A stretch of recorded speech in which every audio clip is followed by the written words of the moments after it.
కానీ మనకు ఉన్నారా?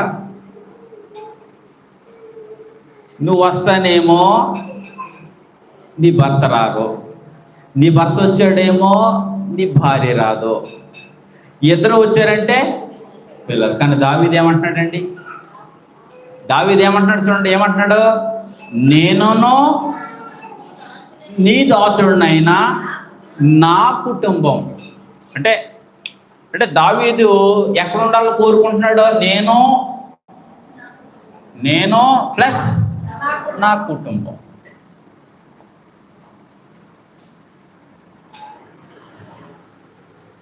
ఏది దావీదుకు ఉన్న ఆసక్తి చూడండి. నేను ఉండాలి ఎక్కడ? దేవుని మందిరంలో. ఇంకెవరు ఉండాలి? నా కుటుంబం. మీరు బిడ్డలేరండి?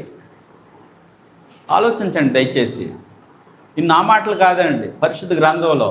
ఒకవేళ నా మాటలు అంటే మీరు కొట్టిపాడచ్చు, నా మాటలు అయితే మీరు తీసిపేయచ్చు. మరి ఎలా వస్తుంది ఆశీర్వాదం? నీ బిడ్డలు మంచి ఉన్నతమైన స్థితిలో ఉండాలని నువ్వు కోరుకోవడం తప్పలేదు. భౌతిక సంబంధంగా ఉన్నతమైన స్థితి కలిగి ఉండడం అనేది సహజం.